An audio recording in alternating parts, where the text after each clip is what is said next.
कोई शरीयत से इसका ताल्लुक नहीं, सब की सब बिदात है। दीन के अंदर एग्जैजरेशन की गई है और इससे भी आगे बढ़ चुके हैं। अब तो जंजीर जनी और छुरियां मारने तक बात आ चुकी है। हालांकि मुफ्ती आजम जो है ईरान के खामनाई साहब, उनका फतवा है कि यह हराम है छुरी मारना अपने आप को। लेकिन आपको पता है इंडिया पाकिस्तान बांग्लादेश में जो शिया, ये तो शिया है ही नहीं है, ये तो जाकिरीन के फॉलोअर्स हैं। कोई इल्मी शगफ इनका है नहीं है। इन्होंने रसूमात का नाम जो है वो अहले बैत और मकतब अहले बैत अपने आप को कह रहे हैं। मौलाना इसाक साहब रहमहुल्लाह ताला, जिनकी बड़ी एक्सपर्टीज थी इस फील्ड में, उन्होंने बाकायदा शिया की फिक्र की किताबों से बताया कि मातम करना हराम है। वो आज के उलमा की लिखी नहीं, पुरानी है। ये बिदात है जो उन्होंने दाखिल की है, जैसा कि कई बिदात अहले सुन्नत के यहां भी दाखिल हो गई। यकम मुहर्रम का जुलूस भी तो बिदत है ना। अगर 10 मुहर्रम का बिदत निकाला हुआ इन्होंने, प्रोग्रामों के मैं खिलाफ नहीं हूं, आप करें, सारे खुलफाए राशिदीन के प्रोग्राम करें, लेकिन सड़कें ब्लॉक करके लोगों को तकलीफ में डालना, मरीज हॉस्पिटल तक ना पहुंच सके, बच्चे स्कूलों तक ना पहुंच सके, और इस तरीके से ये मामलात को करना, ये नहीं होना चाहिए। आप कंट्रोल एनवायरनमेंट के अंदर किसी ग्राउंड में सेरेमनी करें, किसी मस्जिद में करें, किसी इमाम बारगाह में करें, जरूर करें। लेकिन ये जो बाकी जो चीजें, ये झूले और जुलजना के जुलूस निकालना और ये पंजे और उसके नीचे से गुजरना, और फिर आजकल तो घोड़ों को दफना भी रहे हैं ठीक है। तो ये सब के सब बिदात हैं दीन में दाखिल की हैं, और इसकी वजह से शिया की इन एक्टिविटीज ने यानी मकतब अहले बैत को नुकसान पहुंचाया है। बजाय कि उनकी तालीमात को सामने लाया जाता, इन लोगों ने इन मामलात में डालना शुरू कर दिया। मातम भी बिल्कुल हराम है। मैंने यूट्यूब पे मेरा क्लिप ऑलमोस्ट 20 लाख के करीब लोग देख चुके हैं। मातम के हक में शिया के 3 दलाइल, मैंने उसका जवाब दिया, और उसमें जो एक टॉप ऑफ द लिस्ट ये पेश करते हैं, मैं हुसूल बरकत के लिए अर्ज कर देता हूं। बल्कि मैं अगले दिन एक शिया आलिम को देख रहा था, तो वो दुनिया टीवी पे एक प्रोग्राम था, उस पर बैठ के वो कह रहे थे कि जी पहला मातम तो सैयदा आयशा ने किया। ठीक है, नाम मैं नहीं लेता, आप सबको पता है, क्योंकि नाम वाली पॉलिसी अब नहीं है। तो अब उस बेचारे का भी कसूर नहीं है, उसने अपने बाबों से ही सुना हुआ है। उसने मुस्नद अहमद खुद खोल के भी नहीं कभी देखी होगी, सुनी और नहीं खोली भी, तो उस बेचारे ने कहां से खोलनी है, जिनकी अपनी किताब है। हमने बहुत पहले रिकॉर्डिंग करा दी कि मुस्नद अहमद में आगे अल्फाज है, सैयदा आयशा कहती हैं, इतना हिस्सा तो बुखारी मुस्लिम में भी मौजूद है कि नबी इस्लाम की वफात मेरी गोद में हुई। तो सर इससे सैयदा आयशा की यह फजीलत तो साबित हुई कि अल्लाह ताला ने अपने महबूब सल्लल्लाहु अलैहि वसल्लम को सैयदा आयशा की गोद में वफात दी, तो यह फजीलत भी तो साबित हो रही है ना। तो यह भी फजीलत फिर माने ना।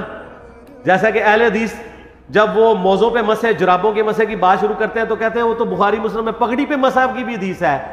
तो हम कहते हैं इससे सिर्फ पगड़ी का मसा नहीं, पगड़ी भी तो साबित हो रही है ना। लाल रुमाल लाओ तो पगड़ी पाओ। तो शिया जब कहते हैं कि सैयदा आयशा की गोद में नबी इस्लाम की वफात हुई, तो सैयदा आयशा की तो फजीलत साबित हो रही है। फिर वो बुखारी में वाकया भी है मिसवाक वाला। तो मुस्नद अहमद में आगे अल्फाज है कि सैयदा आयशा कहती है, जब नबी इस्लाम की वफात हुई तो मैंने आपका सर तकिए पर रखा और बाकी औरतों के साथ मिलकर मैंने अपने चेहरे को पीटना शुरू कर दिया। वो कहते हैं नहीं देखें नहीं, मातम का आगाज तो वहीं से हुआ है, लेकिन इसके आगे अल्फाज है कि ये मेरी कम उम्री और नासमझी का नतीजा था। तो अगर ये उन्होंने सवाब समझ के किया होता तो कहती कि ये मेरी मैच्योरिटी और सवाब के हुजूल का जरिया था। तो सैयदा आयशा का रुजू साबित है। यहां पे भी एक दफा जिन दिनों में हम मुनाजरे वगैरह कर लिया करते थे, यानी आज से 10 साल पहले की बात करूं, तो एक शिया जाकिर आए, तो वो भी किताब उठा के अपनी ले आए कि जी ये सैयदा आयशा ने। मैंने कहा यार तुम्हें भी धोखा दिया कि हम मुस्नद अहमद खोल के आपको दिखाते हैं, ये तो हमारे हक में दलील है। तो ये आधी रवायतें बयान करते हैं।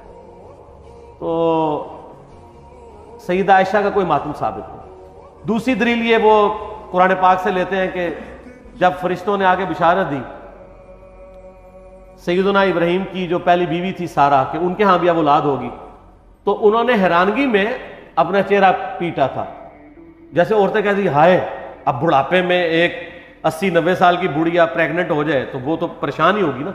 ये उन्होंने, ये तो नहीं था कि हर साल वो चेहरा पीटना शुरू कर देती, एक वाकया था और उसे मातम का सबूत निकाल लेते हैं। इनको बात देखा करें, इस तरह चीजों का सबूत नहीं निकलता। और तीसरा वो कहते हैं वैसे करनी ने दांत तोड़ दिए थे। देखें, इसमें तो मैंने इतनी बड़ी इनको फकी दी है कि वो तो क़यामत तक भी डकार आते रहेंगे उसके। हाँ, मैंने बताया कि बुखारी मुस्लिम दोनों में मौजूद है कि सहल इब्न साद अस्सादी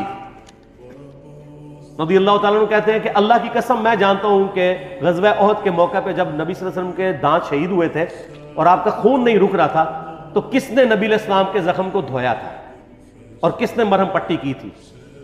तो उन्होंने बताया कि ढाल में सैयदना अली जो है पानी लेकर आए और ढाल को उल्टा करें तो प्याला बन जाती है।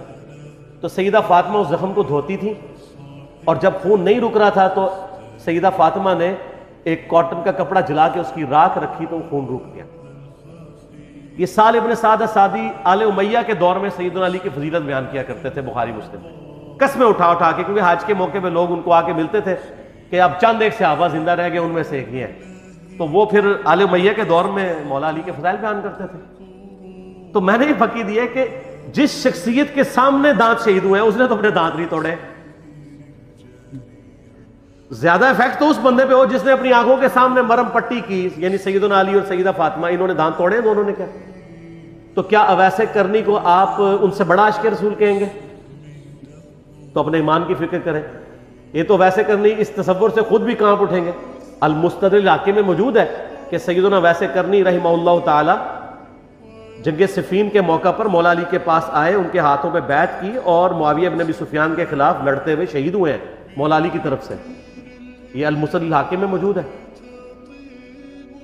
तो जो शख्स खुद अली का मुरीद है उसको आप जो है वो अली से बड़ा आशिक़ रसूल साबित करेंगे, तो जाली वाक़या आता है। सूफिया ने फैलाए, शिया ने भी हाथों हाथ ले लिए। इससे बड़ी बात भी कहना शुरू कर दिया कि जनाब केला वैसे करने के लिए नाज़िल हुआ। और जालिमों, वो केले का जिक्र कुरान में मौजूद है। केला पहले था, अल्लाह ने बंदे अभी गप्पे मशहूर की हुई हैं। और लोग आजकल वो कहते हैं दांतों में दर्द हो तो आप वैसे करनी कि 2 नफल पढ़ लें, ये कर लें। तो सर दांतों में दर्द हो तो किसी डेंटिस्ट के पास जाएं। हो सकता है अंदर से कोई हाड़ खाई गई हो आपकी, कोई कीड़ा लग गया हो, कोई सफाई करवाएं, कोई उसकी आप रूट कनाल करनी हो सकता है उसकी कैपिंग हो, ठीक है। ये इस तरह की कहानियां ना कराया करें। हाँ, मिसवाक भी करें, वो तो करनी चाहिए जी, उसकी तो ताकीद है। टूथब्रश भी करना चाहिए, ठीक हो गया, सही है जी। इससे ये पूछना था कि वैसे करने की सुन्नत पे अमल करते हुए दांत भी मौजूद हैं, केले भी मौजूद हैं। हाँ जी, क्या मतलब? अगर वैसे करने की सुन्नत पे अमल किया जाए, हाँ पॉसिबल है।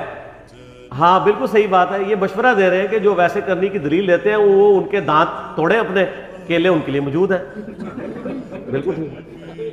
बता दूं कि इल्मी लोगों के लिए ये एक शिया भाई है नादिर जवेरी नाम के www.islam.com की वेबसाइट है। उन्होंने इसमें पूरा आर्टिकल दिया है जिसमें उन्होंने साबित किया कि शियों के पास कुछ भी इस मामले में सारा सूफियों से लिया। हाँ, लेकिन शिया उसको मानते नहीं है ना, इसलिए उनका हवाला हम कोर्ट नहीं कर सकते।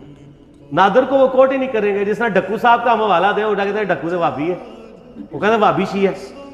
तो शिया को वही हवाला देना होगा जिसको वो ऑन करते हो। जिस तरह मैंने खामनाई साहब का किया, उनको वो ऑन करते हैं ना।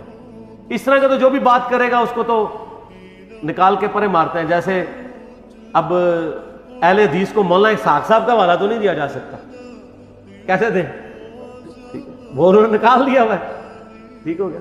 अच्छा, अगला सवाल ये कि मुहर्रम के महीने में अमूमन जो है वो सुन्नी और शिया भाइयों के दरमियान जो डिबेट्स होती हैं, डिस्कशंस होती हैं, तो वो जो है अहले सुन्नत हैं वो अहले तशय्युअ भाइयों को राफ़ज़ी कह रहे होते हैं, और जो अहले तशय्युअ हैं वो अहले सुन्नत में उनको नाज़बी, खारजी, यजीदी कहते हैं। तो ये जो इस्तिलाह है ये आपस के टसल में ही डिवाइस हो गई हैं या ये वाक़ियतन कोई पीछे से इसका? देखिए, इस्तिलाह तो अपनी असल में मौजूद है, लेकिन उसकी इम्प्लीमेंटेशन जो है ना वो गलत हो रही होती है।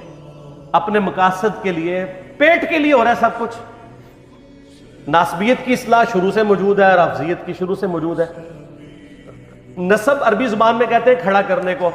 नासबी वो लोग हैं जो सैयदना अली के मुखालिफिन थे, टॉप ऑफ द लिस्ट उसमें खवारिज थे, जो बुग्ज़ रखने वाले थे।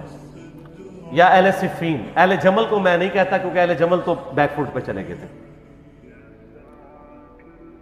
और दूसरी तरफ नासबी के अगेंस्ट जो टर्म यूज होती है वो राफदी है, जो सैयदना अली की शान में गुलूब करते हैं।